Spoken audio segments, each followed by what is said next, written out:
ये वही प्रसंग में फिर मैं आपको जोड़ता हूँ। अष्टमी तथा वर्षे सुबह वही सुबासरे। जब ये बच्चा 8 वर्ष का हुआ तब इसका जनेऊ संस्कार करा दिया गया। पिता ने उसे अनेक प्रकार से पढ़ाने का प्रयत्न किया, किंतु उस मूर्ख की बुद्धि, वो तो उसे श्राप ही लगा था गोविल महात्मा का, वह एक बहुत बड़ा मूर्ख हो गया। इससे उसके पिता देवदत्त बहुत ज़्यादा दुखी थे और बड़े चिंतित होने लगे। इस प्रकार निरंतर वेदाभ्यास करते हुए भी वह बालक जब 12 वर्ष का हो गया, लेकिन उसकी समझ में कुछ आता नहीं।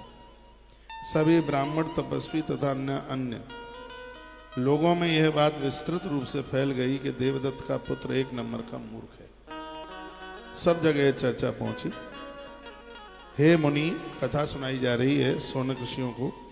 वह जहाँ कहीं भी जाता था लोग उसकी हंसी उड़ाते थे, यहाँ तक उसके माता पिता भी उस मूर्ख को कोसते रहते थे। इस प्रकार जब सभी लोग माता पिता के सहित, बंधु बांधवों के सहित उसको बहुत ज़्यादा त्रसित करने लगे, तो उस समय उस बच्चे ने दुख के मारे घर छोड़ दिया और घर छोड़ करके चला गया।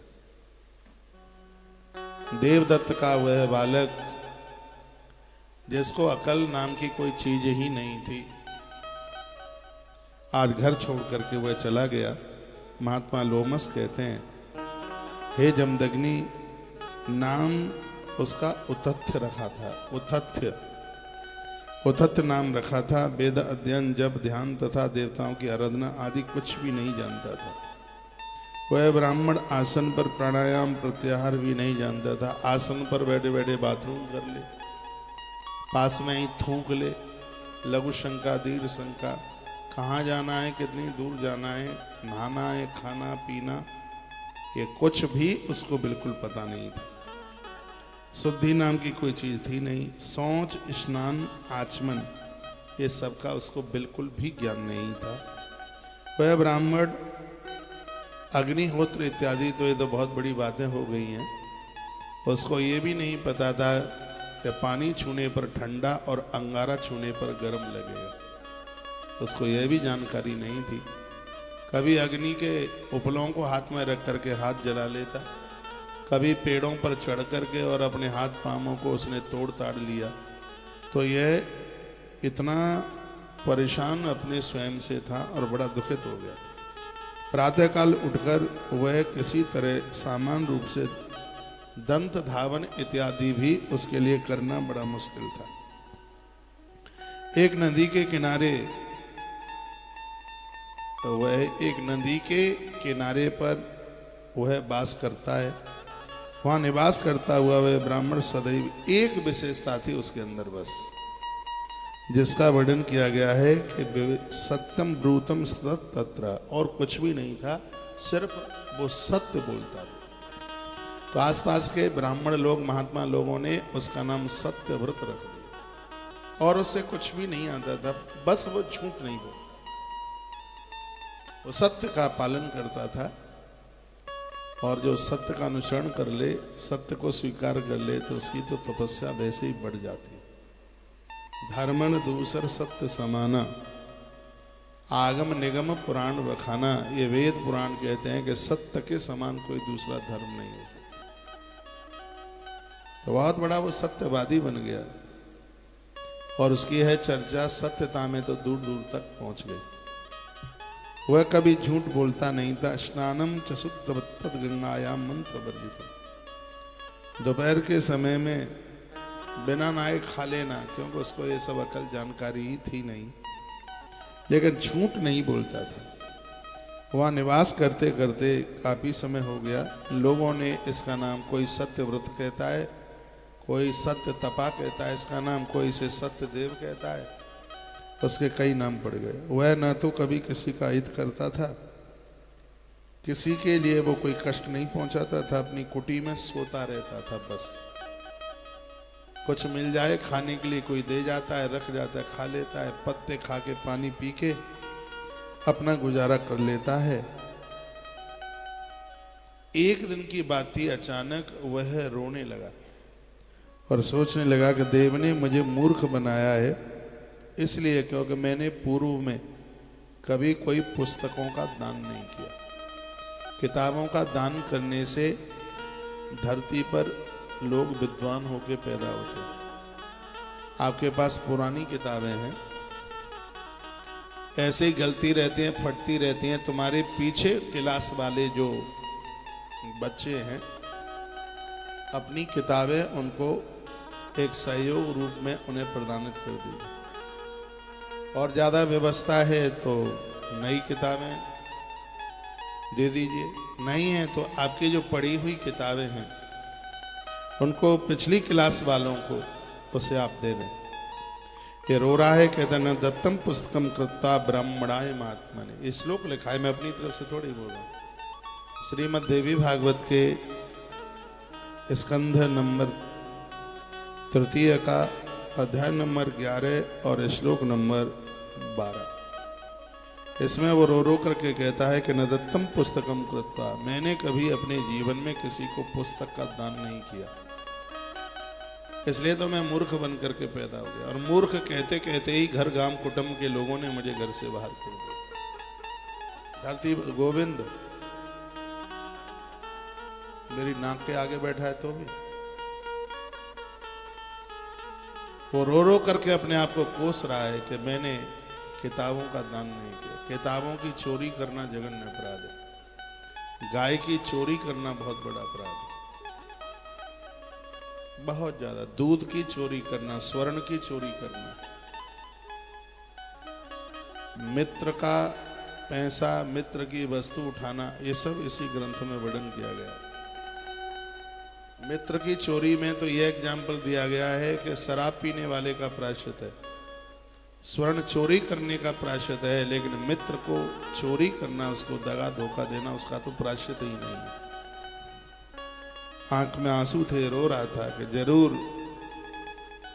मैंने अपने मित्रों की किताबों की चोरी की है, इसलिए मैं मूर्ख पैदा हुआ। मैंने पुस्तकों का दान नहीं किया।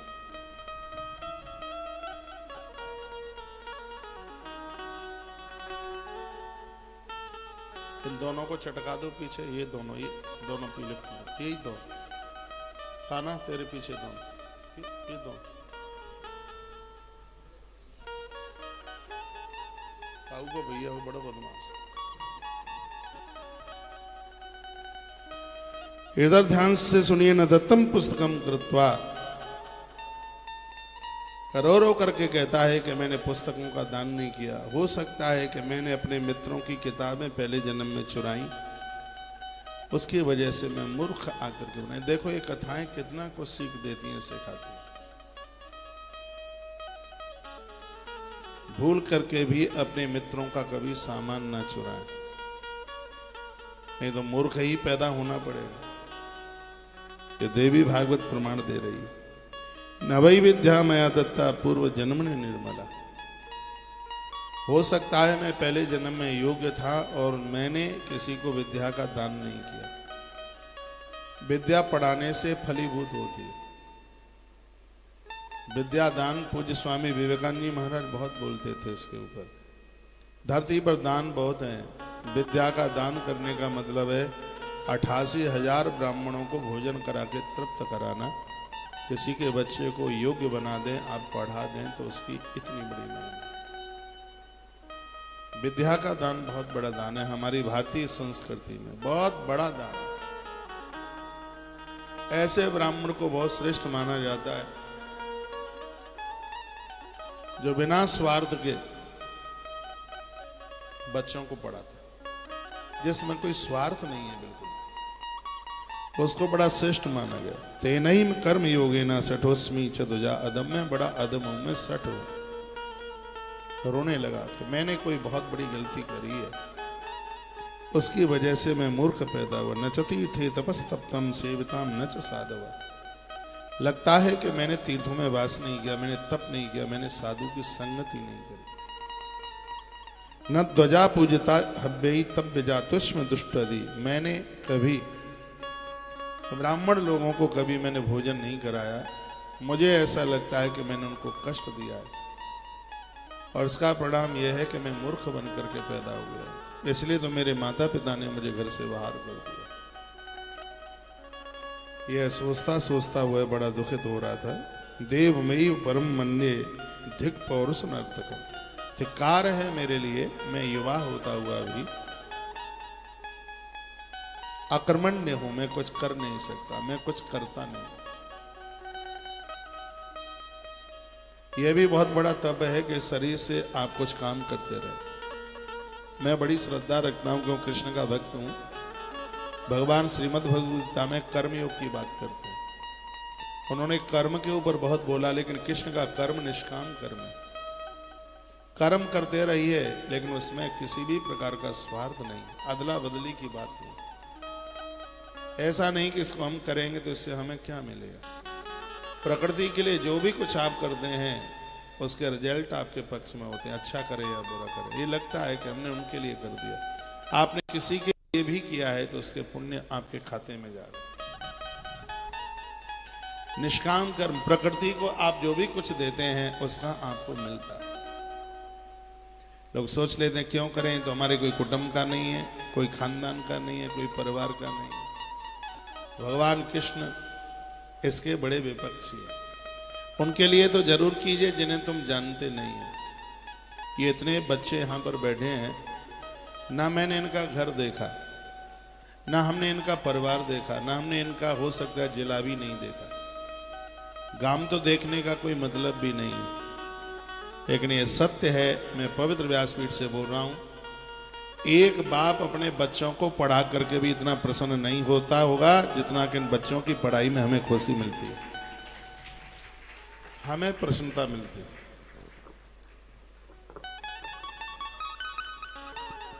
इनके साथ बहुत अपनापन है, अपनत्व है, निष्कामना की भावना है। ईश्वर ने कृपा करी है यह करने के लिए। आप सक्षम हैं, आपके अगल बगल में दीन दुखियारे गरीब रहते हैं, आप सक्षम है, एक आध घंटे का टाइम निकालो, ट्यूशन पढ़ाओ। योग्यता बांटने से फलीभूत होती है, कभी कम नहीं होती। मैं तो इन बच्चों को भी बोलता हूं कि तुम योग्य हो, तुम्हारी क्लास में कमजोर बच्चे हैं, उन्हें तुम पढ़ाया करो, उनकी हेल्प करो, उनका सहयोग करो। तुम ज्येष्ठ हो, तुम बड़े हो, उन्हें अच्छे संस्कार दो। छोटे वही करते हैं जो बड़ों से सीखते हैं। बड़े ही बिगड़ जाएंगे तो फिर छोटों का क्या होगा। उठ पटांग आचरण न करें, उठ पटांग बातें न करें, उन्हें उठ पटांग शिक्षा न दें, उन्हें अशिक्षित ना बने। ये जो 11 नंबर का अध्याय है वो बहुत अद्भुत है, मेरा फेवरेट अध्याय। और ये कथाएं मैं वो कह रहा हूं जो मैंने देवी भागवत में पहले नहीं सुनाई है। ऐसा अद्भुत चैप्टर है, तुम्हारे पास जो है उसको बांटिए, स्वार्थ नहीं। और जीवन तो वही है जिसमें स्वार्थ नहीं। आपने बच्चों को जन्म दिया है, उनका लालन पालन कर रहे हैं, एक कर्तव्य समझकर, उसमें कोई स्वार्थ नहीं हो, निष्काम भाव के साथ। परिवार छूटे भी तो तुम्हें कोई दुख न लगे।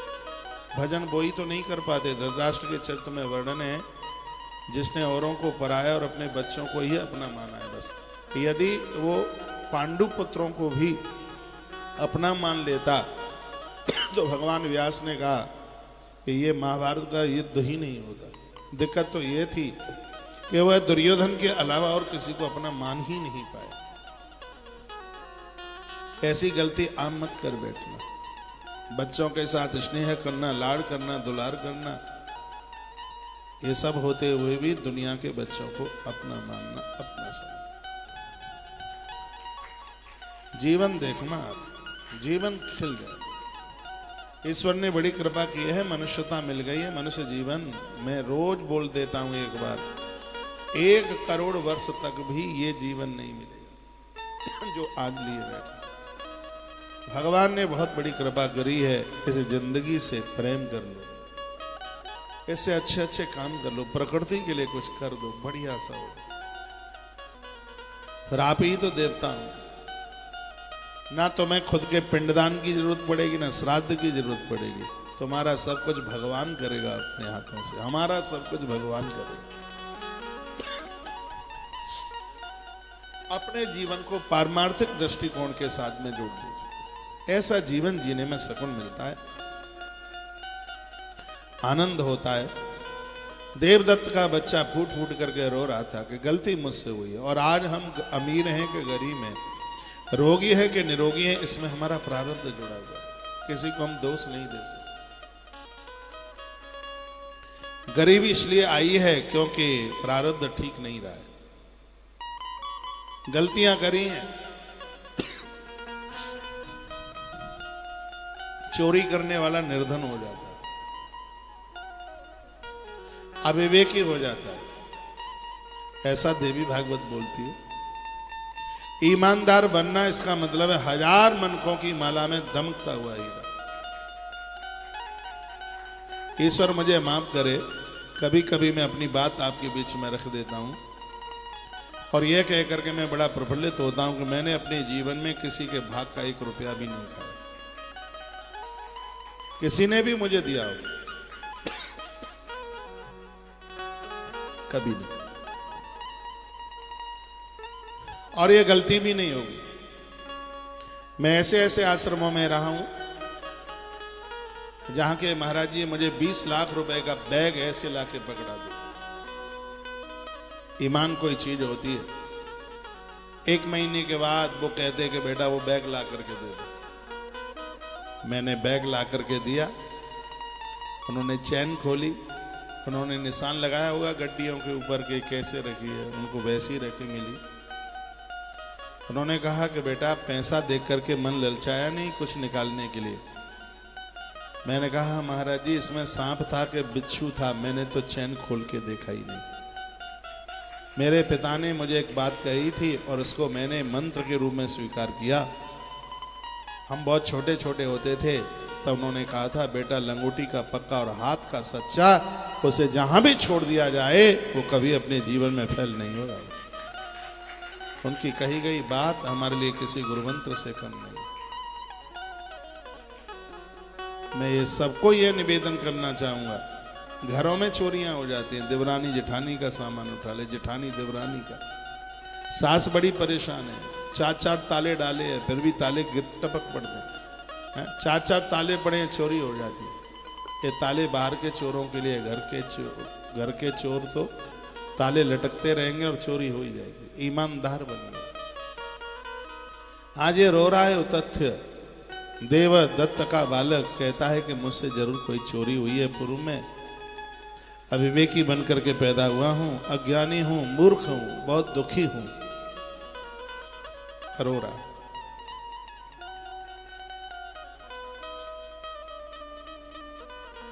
एक दिन की बात थी, एक कुटिया में बैठा हुआ था, इतने में एक कोई हिंसक व्यक्ति एक सुअर के शिकार करता हुआ पीछे से दौड़ता हुआ आ रहा था। उसने बाण मार दिया था उसको, वो घायल हो गया था सूकर, और जैसे ही वो तथ्य बैठा हुआ था उसके सामने से वो निकला और अचानक उनके मुंह से शब्द निकला एम। ये नवाड़ मंत्र का पहला अक्षर था एम। जैसे ही जिब्या से वो सत्य तो बोलता ही था, जैसे अचानक एम शब्द निकला उसी समय उसकी पराशक्ति जागृत हो गई। एम शब्द के उच्चारण करते भगवान व्यास लिखे हैं, उसका अंदर का ज्ञान प्रकट हो गया। माता रानी के नवाण मंत्र का उसने एक बीज मंत्र का उच्चारण किया और उसने जैसे एम शब्द का ओ एम ऐसे कुछ उसने बोला तो सारस्वतम बीज मथु उच्चार, तो ये बिंदु रहित और उसके मुख से ये एम शब्द का जब उच्चारण हुआ, उन्हें इसके पूर्व न तो इस मंत्र का कोई ज्ञान था, न उन्होंने कभी इसे सुना। देव योग से ही उनके मुख से देवान मुखे वही समुपाग तंचह, ये देव योग से मां भगवती की कृपा से उसके मुख से, क्योंकि ये नदी का पानी पीता था और नदियों का जल पीने से वाणी सिद्ध हो जाती है, दूध पीने से वाणी सिद्ध हो जाती है, घृत जीव के ऊपर लगाने से वाणी सिद्ध हो जाती है, शंख पुष्पी पीने से वाणी सिद्ध हो जाती है, कुछ चीजें हैं वाणी सिद्ध हो जाती है। बतासे में घी और काली मिर्च डालकर कड़कड़ा करके उसको नित्य लेने से कंठ के सभी रोग दूर हो जाते हैं। ये तो आयुर्वेद बोलता है। शंख पुष्पी ब्राह्मी ये कंठ के लिए तो वरदान है। जो रोज अपनी जिह्वा पर एक लकड़ी में रुई बांध करके और उस जीभ के ऊपर रोज देसी घी लगा दे, उसकी वाणी सिद्ध हो जाएगी। गंगा जल पीने से, नर्मदा जल पीने से वाणी सिद्ध हो जाती है। नित्य दुग्ध आहार लेने में भी वाणी सिद्ध हो जाती है। एब्सेंट न करे, रोज दूध लेवे। अमृत की तरह भगवान का प्रसाद समझ करके वह दुग्ध ले, दूध ले, तो वाणी सिद्ध हो जाएगी। मुंह से जो कह देगा वो हो जाएगा। ये दुग्ध का प्रभाव है, इसलिए दूध को अमृत माना गया। दूध अमृत है। कहते हैं कि यदि किसी के हाथ से दूध फैल गया और उसको कोई फर्क ना पड़े तो वह घोर गरीबी को उसको एहसास करना पड़ेगा। दूध अमृत है। फैले हुए दूध पर पाम नहीं पड़ने चाहिए। दूध फैल जाता है, हाथ से बंदन कीजिए, प्रणाम कीजिए। हमसे गलती हो गई है, त्रुटि हो गई है, धरती माता को प्रार्थना करके ये कहा गया। दुग्ध को अमृत माना गया, दूध को अमृत माना गया। दूध तो ऐसा है, आप सर्प को देखते हैं, सांप पानी नहीं पीता, सर्प जल नहीं पीता, वायु का आहार करता है। वायु के अलावा यदि सांप कोई दूसरी चीज लेता है तो सिर्फ और सिर्फ वो दूध है, सिर्फ दुग्ध, दूध। और ऐसा बताते हैं कि मृत्यु भी उसका पीछा छोड़ देती है। जो नाग पंचमी के दिन सर्पों को दूध रखते हैं, ऐसा लिंग पुराणांतर्गत वर्णन है। दूध को हमारे वेद में अमृत माना गया। 5 चीजें अमृत के रूप में, दूध है, दही है, घी है, शहद है, चीनी है। ये 5 अमृत हैं। पंचनदः सरस्वती मपियन्ति सस्रोतसः सरस्वती तो पंचधासो देशोद्भव सरितः। ऐसा बताते हैं कि जिन 5 चीजों को देवताओं के लिए और स्वयं के लिए प्रयोग में लेता है, मां सरस्वती उनकी जिह्वा पर आकर के बैठ जाती है। इस मंत्र में मां सरस्वती का नाम लिया गया।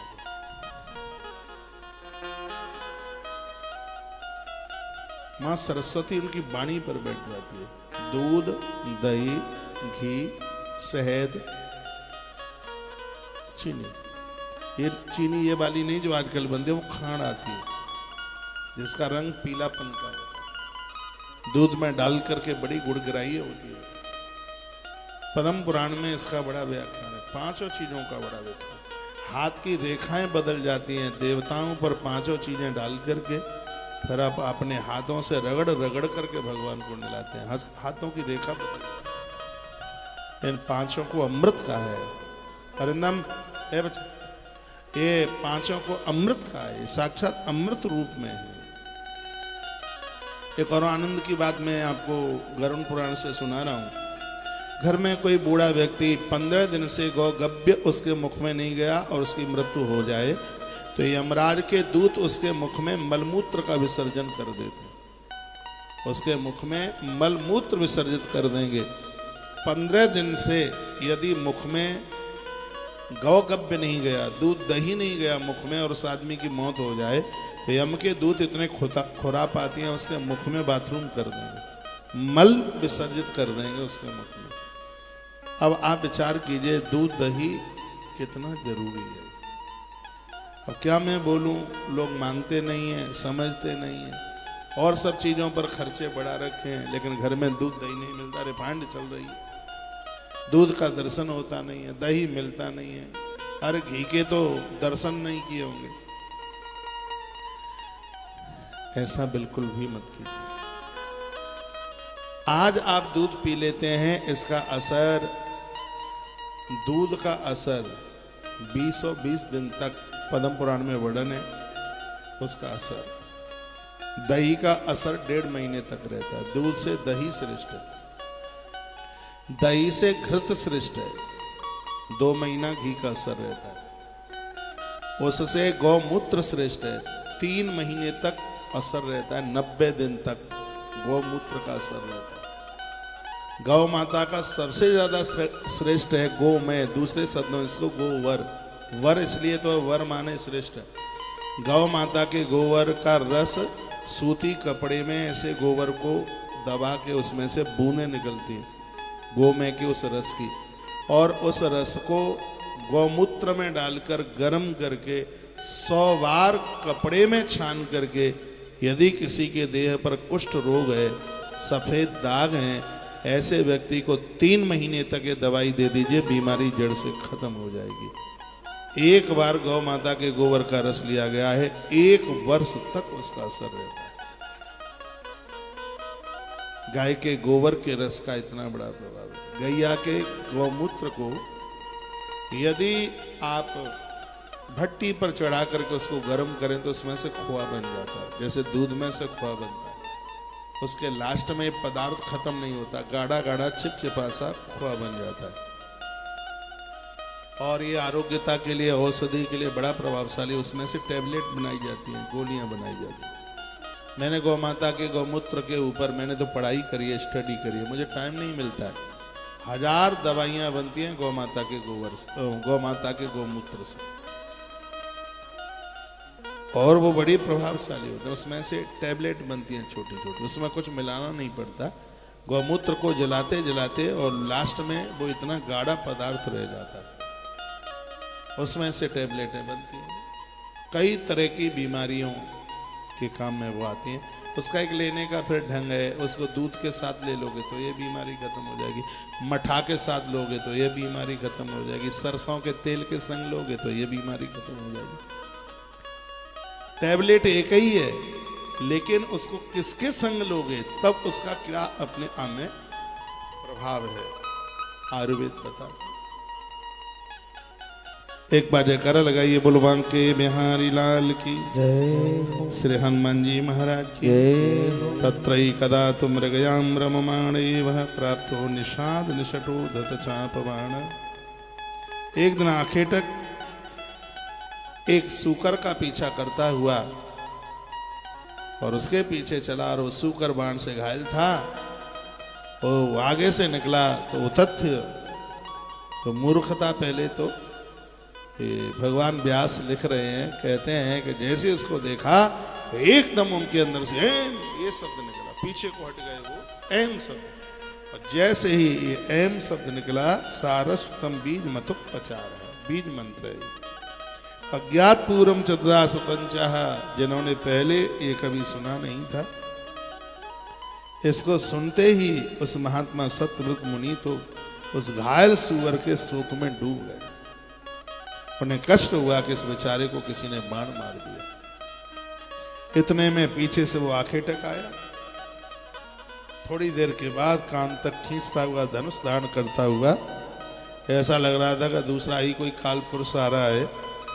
चापम दधानोत कराल देह, उसकी प्रदंशा कान तक खिंची हुई थी। और वो आया और आकर के उस सत्यव्रत को पूछा, इधर से मेरी शिकार निकली है क्या? तो ये तो कभी झूठ बोलते नहीं थे। तो उन्होंने ये सोचा कि मैं ये कह दूं कि यहां से निकला है तो ये उसे मार डालेगा, और ऐसा सत्य किस बात का कि जिसमें हिंसा हो जाए, जीव की हिंसा हो जाए। मेरे सत्य के बोलने से यदि उस जीव के प्राण जाते हैं तो यह मेरे लिए बहुत बड़ा अपराध हो जाएगा। और मैं ये कह दूं कि यहां से नहीं निकला तो झूठ माना जाएगा, मेरा व्रत टूट जाएगा। मैं कभी झूठ नहीं बोला, अब मैं करूं तो करूं क्या? तो उसने क्या जवाब दिया? सत्यव्रत ने क्या जवाब दिया? उसने कहा, या पश्यति न सा ब्रूते, या ब्रूते ना सा न पश्यति। उसने कहा कि अरे आखेटक, जिसने देखा है वो बोल नहीं सकता, और जो बोल सकता है उसने देखा नहीं है।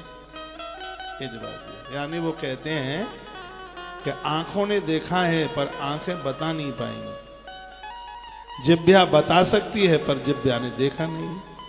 ये जवाब दिया। बिल्कुल ये चर्चा रामायण में मिलती है। रामायण में एक पुष्प वाटिका का प्रसंग आता है। जब प्रभु श्री राम जी और लखनलाल पुष्प वाटिका में पहुंचे तो एक सखी ने राम जी को देख लिया और दौड़ करके वो जानकी के पास पहुंची। और उसने कहा कि ऐसे राजकुमार सुंदर से आए हैं, एक बार तुम उनका दर्शन कर लो। तो जानकी माता ने कहा कि वो कैसे हैं? तो सहेली भी यही बोली है, कैसे बताऊं मैं वो कैसे हैं? जिसने देखा है उसको बताने का सामर्थ्य नहीं है, जो बता सके उसमें बोलने की सामर्थ्य नहीं है। वो चौपाई है, देखना बच्चे। श्याम गौरे के में कये हो बखानी, श्याम गौरे कये हो बखानी, गिरा अनयन नयन बिनुवानी।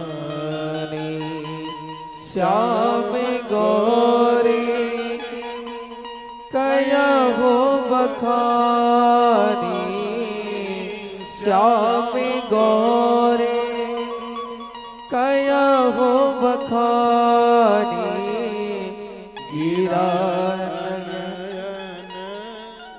नयन बिनुवानी। श्याम गौरी कयहु बखानी, गिरा नयन बिनुआ। वो सखी बोली जो मिथिला की थी, माता जानकी की सहेली थी। उसने कहा श्याम गौर किम, श्याम रंग का कैसे मैं वर्णन करूं? गिरा अनयन, गिरा मीन्स बाणी, बाणी बता सकती है लेकिन अनयन वो बिना आंख वाली है। नयन बिनु बानी, अब नयन ने देखा है लेकिन बिनु बानी, तो आंख तो बिना जीभ वाली है, वो बोल नहीं सकती। जिसने देखा है उसको बोलने का सामर्थ्य नहीं है, और जिसको बोलने का सामर्थ्य है उसने देखा ही नहीं है। यही बात जो पहले वो मूर्ख थे एक नंबर के, वो सत्यव्रत बन गए।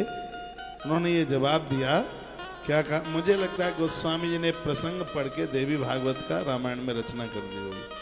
संस्कृत में उसी चौपाई का संस्कृत में है, या पश्यत नसा ब्रूते, जिसने देखा है ब्रूते वो बोल ना पाए, और या ब्रूते शान पश्यति, जो बोल सके पश्यति उसने देखा ही नहीं है। अहो व्याध सुकार्यार्थिन किम पृक्षति सब पुनः पुनः। अरे व्याध, तू मुझे बार बार भाई क्यों पूछता है? काय को तू मुझे बार बार तू पूछ रहा है?